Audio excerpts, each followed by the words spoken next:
Hello everyone, welcome to the part 1 of the Amityville Horror-a-thon.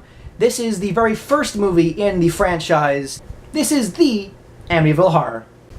So the Amityville Horror is based on this actual life thing. If you've seen the Conjuring movies, you'll know that Ed and Lorraine Warren are, big ghost boys. They go around houses and they go, look, there's a ghost, and that's the point, But this is the actual real-life place. Amityville Horror House. Looks evil. Got a big, angry face.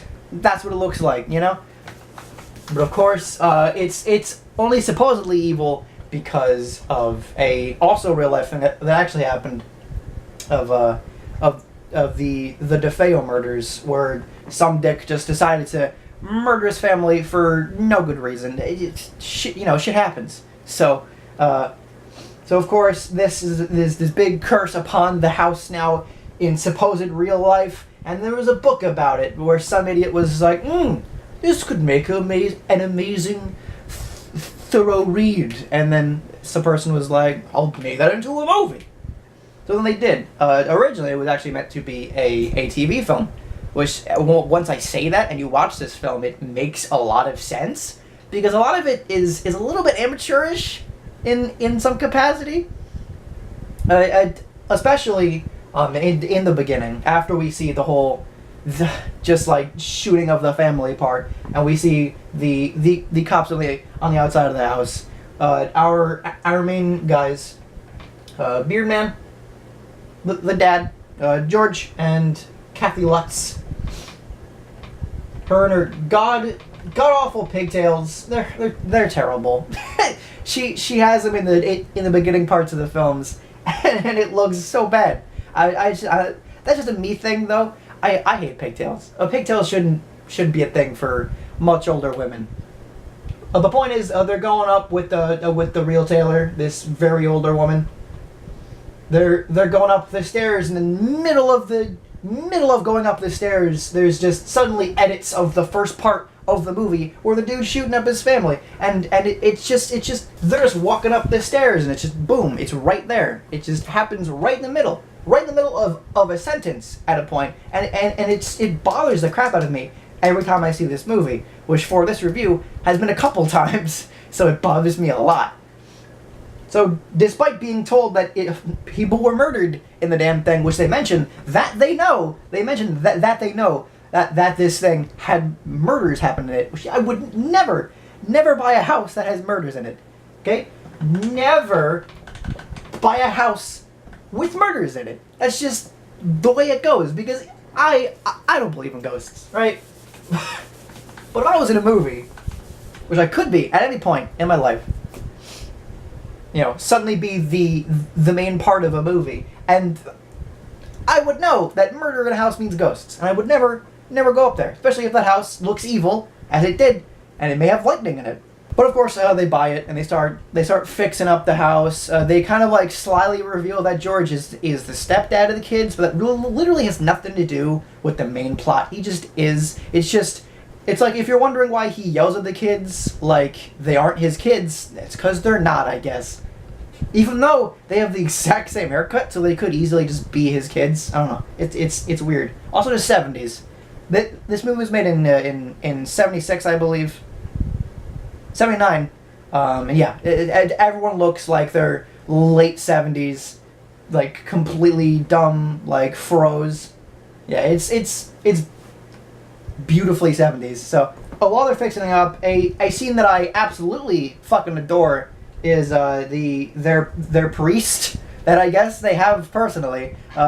He comes to bless the house, and he just gets he walks up the stairs, and he goes to the room, and there's just a fucking horde of flies attack this man, and it's fantastic. Because this man, in real life, had to stand there with flies all over his fucking face. And again, this thing definitely didn't have that big of a budget, so this man had to stand there, and it looks awkward as shit. So he just looked like he's like, ugh.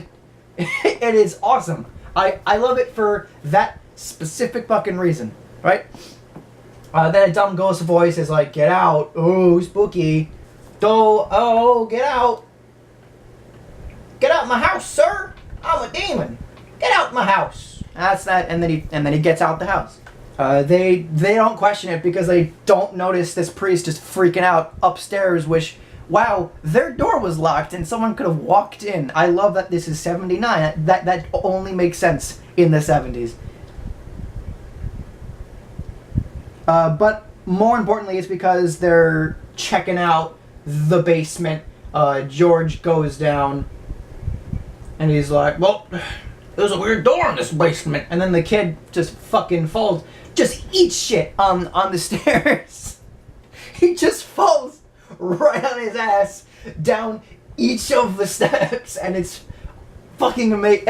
And he also falls into like this like electrical wire, so that kid doesn't fucking die. This whole movie is totally imagined by that kid who's in a coma because he just ate shit on the fucking stairs, alright?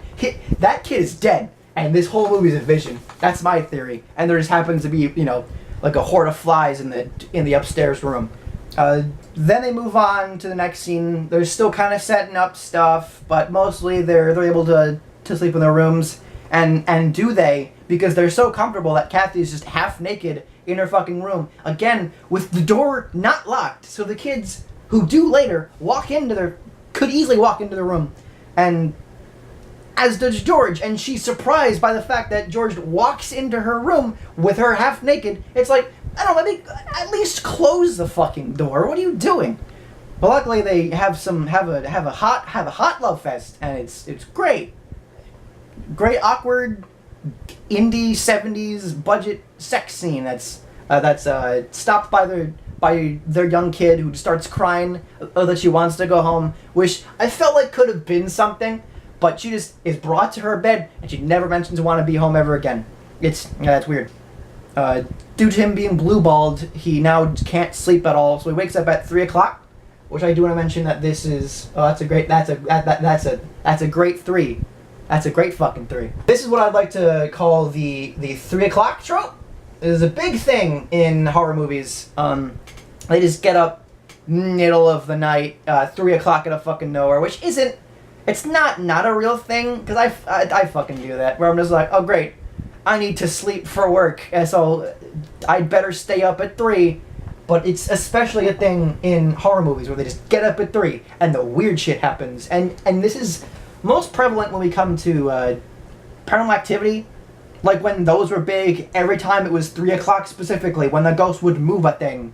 And this is the reason why that is a big trope as it is. The first night he gets up and not a lot happens. He just kind of he sees a cat. He's walking around and he fucking. I love my drawings of George. They're great. He's walking along for no reason and he sees a big scaredy cat. It was like ah! The next morning, the wife comes up and she's like,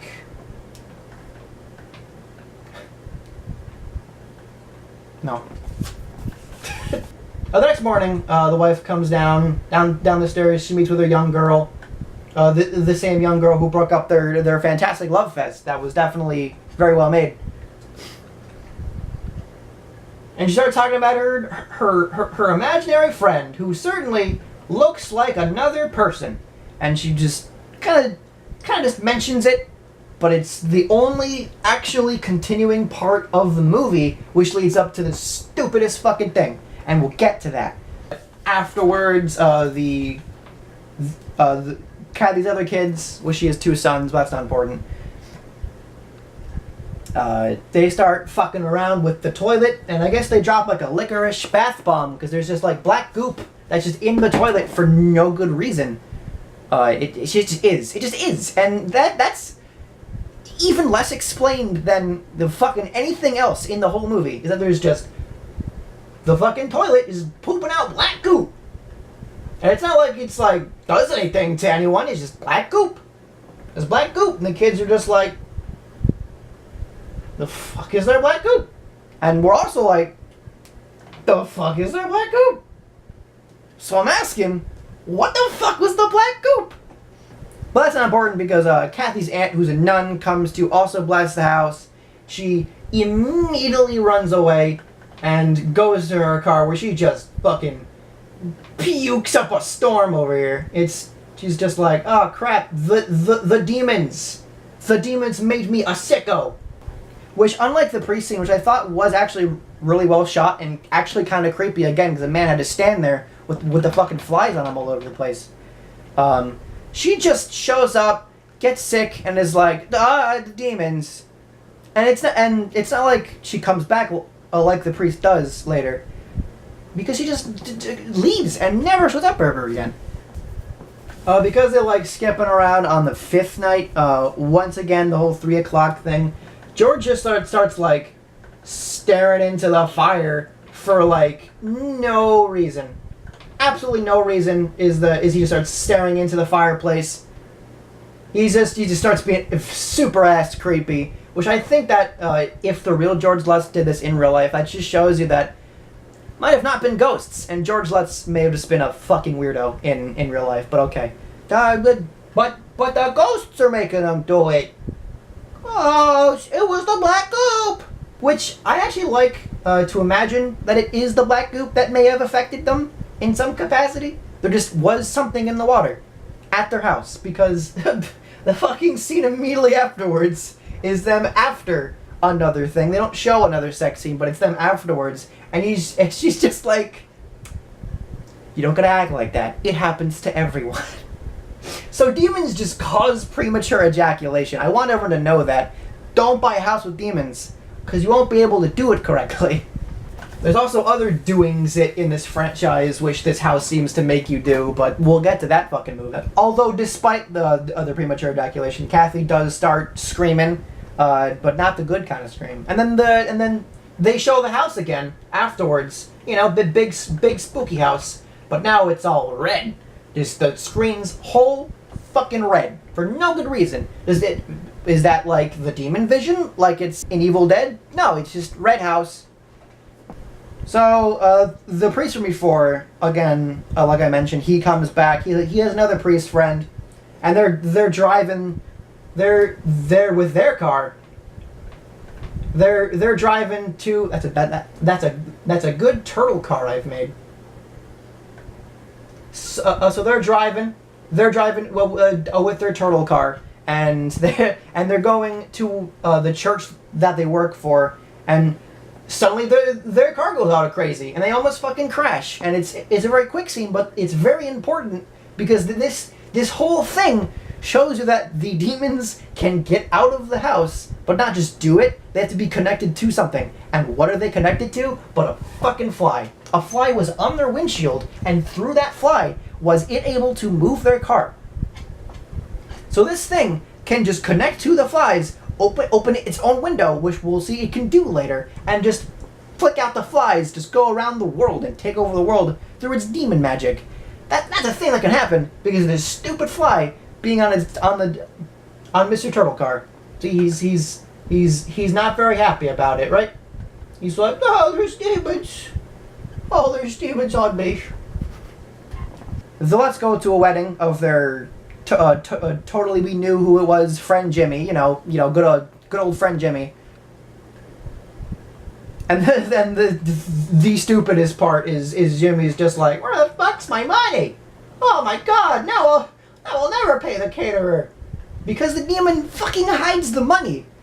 And we never see it again, so that demon has just money in its house. It can just like Jumanji styled turn the floorboards into goop and just like sink stuff in. But this time money. Being that they go with friend Jimmy, they leave the kids with the babysitter. This babysitter with these large fucking braces, like old 70s stereotypical, like big loopy braces. She looks like a big fucking nerd, and that's the whole point. He talks like this, you know? And she gets trapped in a closet. She just gets the demon just like swings the door closed as if nothing mattered. It can just move shit whenever it wants, and because the young girl was sleeping there, she's like, but my imaginary friend doesn't want me to do it, so I can't open the door. And that's exactly what she says when the friggin' parents come in. They're like, what the fuck? Why didn't you open the door? You could have so opened. You were right there. And she's like, but my evil demon friend didn't want me to. And then this is when the him yelling at all the kids scene happened that I mentioned. He's like, these fucking kids, oh, they're so stupid. Fucking make them learn something. What are you doing, cat? What are you doing? And then the little girl's like, my demon friend doesn't like George. And you're like, alright, I just don't think you don't like George, you crazy bitch. The next day, the priest is told specifically, don't care about that house anymore, because we say so. We're the church. The one guy's like, you dare defy the church? I said don't go to the house, and you're like, you want to go to the house. And the priest is like, but I need to. There's demons in it. I was attacked by fucking flies. And then the other guy's like, but no, there was just flies. That wasn't demons. It was just the flies. Which, you know, if this was real life, he'd be entirely right, because it was just the flies. But because this is a movie, he's a dickhole. George is once again chopping up wood. He's just chopping away, just for whatever reason, just chopping up that wood. This has no significance, but they continue to have him chop wood because that's what they think a big man in the 70s would do. And his business partner, who I don't think they ever say his fucking name, so I'm gonna call him Larry. So if a fucking Pinhead Larry shows up, and he's like, okay, George, you can't just do nothing your whole life. Because as it turns out, George hasn't been paying any of the workers because he's been going off chopping wood the whole time. So he's like, dude, stop chopping the wood. And then George just goes, fuck you, I'm gonna chop you.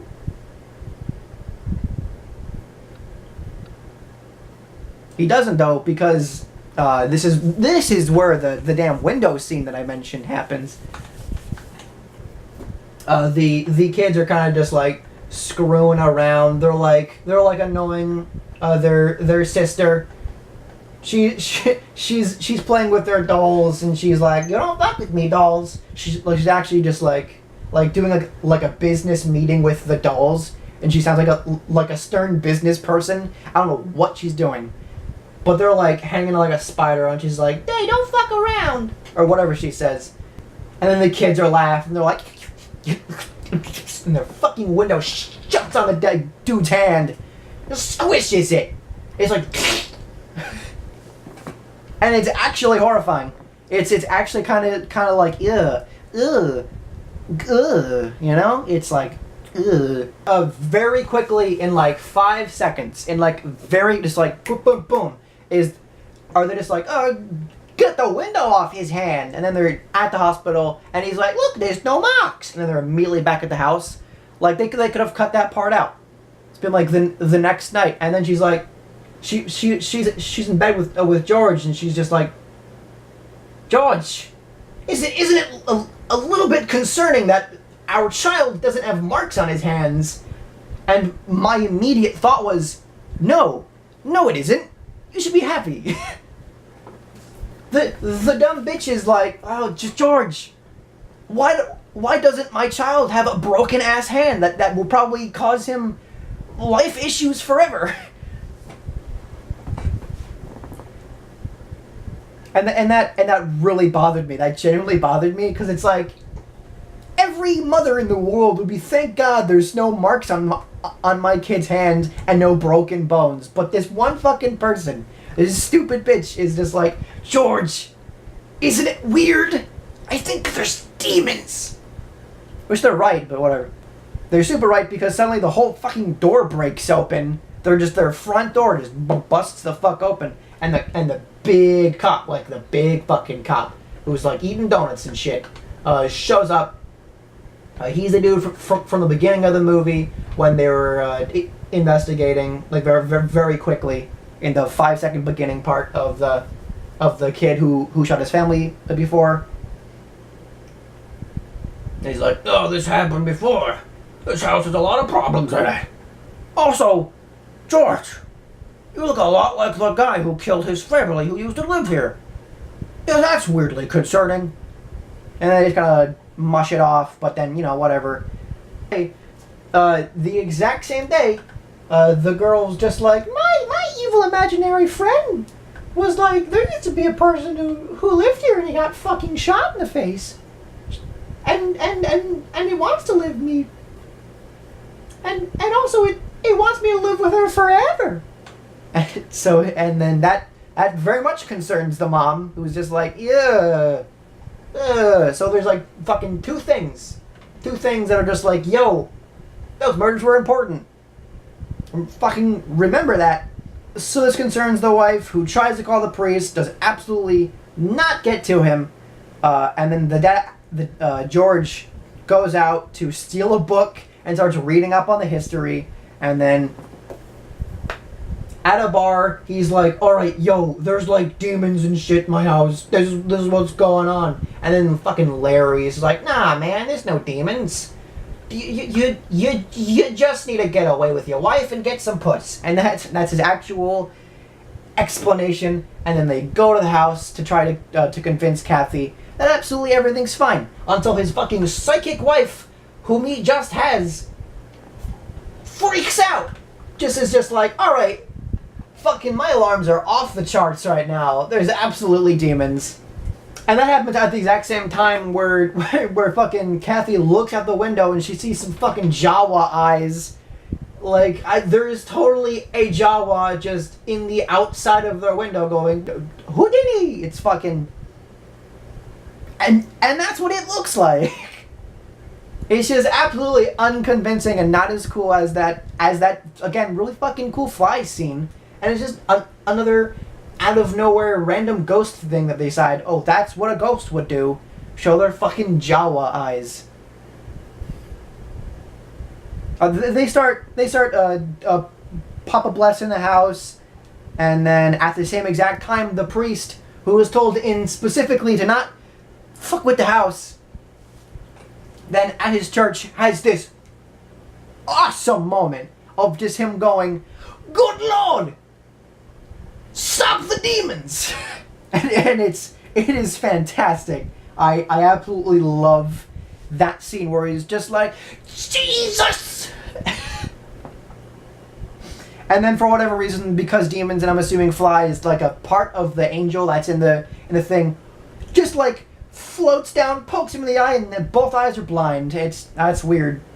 And that completely ruins the scene. Absolutely. That's the last we ever see of the priest. He shows up again with the cop, and they're just like, demons suck, don't they? And that's kind of it. That's it. And it's a waste of time.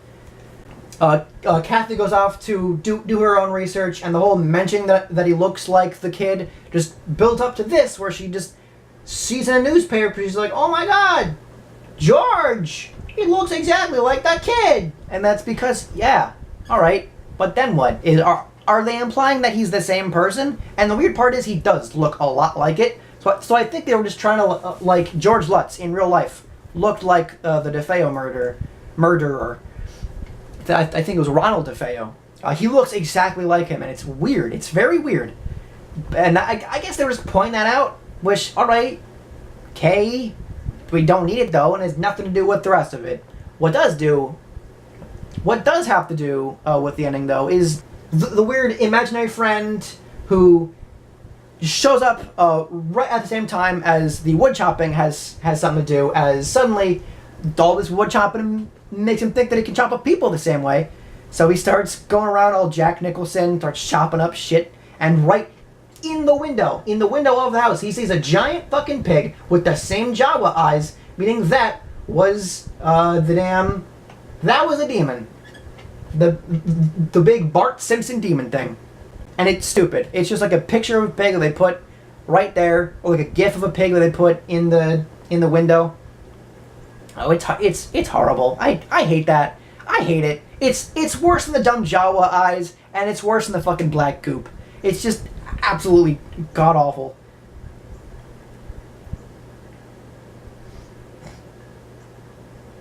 But luckily, she's able to come in and stop him from murdering your kids whilst the walls are bleeding for whatever fucking reason, which looks also hokey as shit. And she's looking old for no good reason, which this also apparently happened in real life, and that looks hokey as shit. Oh, it's terrible. It just, this whole ending scene just happens and it looks awful. But luckily they're able to stop him from being crazy and like get the fuck out of the house. They actively have to go back in because they left their dog, who has no point in the whole movie until the ripe ending, where suddenly he has to go in because he forgot the dog, and the dog is there, so he goes down in the basement where the dog isn't, and the dog has to follow him down the fucking basement after he falls through the damn basement steps into the black goop. The final reveal of the basement, that there just is a black goop thing there. And this stupid dog starts biting him because he thinks that he's a demon. And then he's like, don't bite me. I'm not a demon. And the dog's like, I'm sorry, man. I didn't know. I'm just a dog. Dogs don't know these things. We just see and we bite. Just a dog. But of course, after he gets the dog, he brings him into the car and they drive the fuck away, and they're never seen ever again. Besides, every time everyone wants to harass them in real life, because these people exist in real life. And you know, it's thanks to movies like this that they are harassed all the time, and that's the unfortunate part. You know, it's cool to get a movie based after you, but when that results in you having to relive what may have been a very traumatizing moment in your life, that sucks. That sucks, and I hate that. That is a real life thing that happens. I don't believe in ghosts, but I do like this movie. For despite ragging on it the whole fucking time, I like this movie. It did its best for as low of a budget that it had, because some parts are genuinely creepy, and they worked a lot better in the 70s, because now they're not only dated, but now they're low budget dated. But even for a low budget and dated film, it is still kind of enjoyable. Even if parts of those are because the movie's a little bit ridiculous, it's still, I'd say, a pretty well-made movie. In all honesty, I would say Amityville Horror is a pretty good movie. For real. It, again, however, has definitely dated. It is, especially in terms of its incredibly hokey effects. The acting is at times pretty good. James Brolin is great as George Lutz. He doesn't get that much to do in the movie, and that's very unfortunate. Besides just be angry, but he does the best he can. And Margot Kidder is fucking Lois Lane, so you can't go wrong with that. But even then, she doesn't have that great of a performance in this. So Rod Steiger is great as Father Delaney, and Don Stroud as Father Bolin. Both really work off on each other. And again, there's everything involving the main fly priest, which is Father Delaney, is great. He's a fantastic actor who like really gives it his all in this movie. And this movie is, while its effects ruin, it is alright in terms of its writing, because it does generally try to build up to the big demon-y shit. Like, it doesn't immediately go into it, which is something that I would want more horror movies to do, you know, like generally build up what the actual horror in the horror movie is. And but at the end it just turns into this thing that's not that good of a conclusion, because it just, black goop is evil and you'll go crazy if you drink it, and you'll also get blue balls, you know. It's like, in parts it's really good and it's very well made for the very small budget and not great technology of the late 70s.